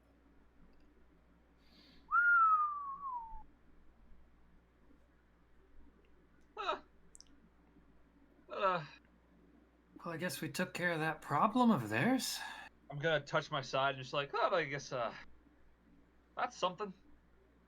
Yeah, we'll get that patched up. Thanks. You see off to the Shut up. side a light come on in that sort of booth-like construction on the edge of the sort of arena space. And you can see through the observational window that Mr. Sangvi seems to have been watching this entire time. He's leaning over as if he's sort of pressing a button on an intercom or something, and you can hear his voice coming through some... you can hear his voice coming through some embedded speakers somewhere in the room. So you hear Mr. Sangvi's voice call out, "Excellent job, agents. You've done very well. Now, I would advise you exit the room as quickly as you possibly can." All right. Understood. Of course you were watching. As you do so, you begin to hear the pile of ash begin to sift like sand, sort of making its way, sort of falling down a hillside or a cliff. And you can see that it, as you glimpse back at this white ashen pile, as you're getting out of this operating theater, that you're beginning to see, is it coagulating? Is it reforming? Who knows? By the time that the door closes, you're ready to be out of there, and you don't give it a second look. I can't catch my breath after all that. I'm gonna look at how's everyone looking? Promenada and Reese and ask if they're all okay. You all right? Plum, you took some hits. Probably have like blood like dripping down my head. Take a napping. I'm fine. You got a mild concussion. Don't fall asleep. Concussion. I took minor damage, and none of it even aesthetic. I imagine a very short work of repair will be fine. Will be sufficient. All right. I saw you took a bullet, though. Coronavirus. Do you require medical assistance? It's Graze. I can sleep this one off. You see Mr. Sangvi coming down the hall. He's sort of giving you it's a slow clap, but it's just fast enough not to be sarcastic. Mm. Very good, agents. I see you're still in one piece, mostly. KEERSE, you can get that taken care of at the infirmary. I'm gonna have to write a report about the accidental discharge. He gives you kind of a grin, and Plum, you and I both know that paperwork is one of the worst things you can experience around here. I won't foist that on you. I nod to Cole. All of you should report to the infirmary along with Mr. KEERSE, and as soon as you are done, taking a look at by our staff doctors, I'd like you to report to the briefing room. I have a certain altered item that needs investigating. Are we off to the races, huh, boys? Very exciting. Kind of, Mr. Songvi Reese gives you a kind of a knowing look and says, "That's just the beginning." Excellent. I look forward to all our future operations. Well, Mr. Songvi, consider me intrigued. Is that you or the blood loss talking? Little bit of both. We'll take it. And with that, he strides back down the corridor, and our first session is over. Yeah. Oh, really? All right, Sure, so I can go like another hour or two, just saying. well, we have reached Why not? the limit of my sanity. So no, but I want to congratulate you all. You have managed to come through the other side of this impromptu training exercise against the Harrison China set successfully. So, while we are still on the call, we will discuss, scheduling our next session in a few moments. But while I'm still recording, I wanted to get you guys' feedback on, how the session went, what you liked, what you didn't like, and what, we can do in the future to improve things or to steer things in a direction that you'd like to explore, right? I currently have nothing or no suggestions. I loved it, and I want to see how the campaign begins to play out and how the missions play out before I make a suggestion steering. Well, no news is good news, right? Yeah. Yeah. I mean, that was great. Good accents, by the way. Thanks. My accent for Mr. Songvi was really muddy. I practiced it a little bit beforehand, but I just haven't done an Indian accent in a while, so it ended up sounding very We've like all been there. Scottish Every at times. GM Like has it's been there. it's worse. I mean, it worked. It sounds like an Indian man who's been living in the U.S. for a while. Yeah, so I think it worked. Yeah. And I liked everyone's characters and how they played them, too. I like Plum. This is going to be fun. Kind of a babysitter. I like how Plum very clearly does not want to be here, but is like, well, god damn it. He's just constantly like, fuck. Just one more day till retirement. Just, like, building those vacation days. Yeah. I liked Ada too. I can see Cullen getting along with Ada, especially just in the general demeanor. It's just like, hey, look, It's gonna look be at those interesting, balls. And I'm also looking forward to see how Reese, if ever Reese tries to imitate Cullen, and seeing how that goes too. Ooh. I'm It's sure. really interesting and dangerous. I'm sure it'll be incredibly offensive. Hoity-toity, Reese is 100% a game for party tricks. Yeah. Racism protocols enabled. Assimilation protocol enabled. Gentrification protocol in it. Yeah. Oh my. Oh, fuck. So yeah, we had a. Sorry, go ahead, Steve. Oh yeah, I was just gonna say, definitely liked the introduction, how we got to meet everybody, the kind of slow pace of meeting everybody instead of just either here's one person and then welcome to the briefing room and everybody's just there waiting. felt a lot better to have that kind of slow drip approach to things. Yeah, it occurred to me that since Cullen was a natural outsider to the Bureau, that it was, I mean, he was going to have to take a sort of, a kind of orientation tour anyway. So why not use it as a kind of like, not exactly a roller coaster ride, but sort of like a launch point. Yeah, well, yeah, to take a kind of leisurely stroll through Control Lane, right? To be able to see all these different, While handcuffed. yeah, Yep. to see these different elements and introduce people. Yeah, it also set the scene pretty nicely too. Mm-hmm. Well, that's good. I was concerned that I wasn't giving sort of enough like detail or sort of reality to sort of the many sort of rooms and hallways, because there's only so much you can say about the brutalist like conference rooms and Very the same. carpeted hallways. Work for the government. I know exactly what you're talking about. Yeah, I mean, yeah, I can see it all clearly. yeah. I've finished Control and Foundation, so I'm running through a lot of that in my head. Yeah. Yeah, Also, I'm trying to remember, like, I'm physically remembering walking my character through the area, like, oh, okay, there's the hallway and the elevator. Yeah. I just imagined it as, like I said in the very beginning, how American government, like, where it's just a sandstone block, and that's the Yep. government building. Yeah, yeah. It's actually based on a real building.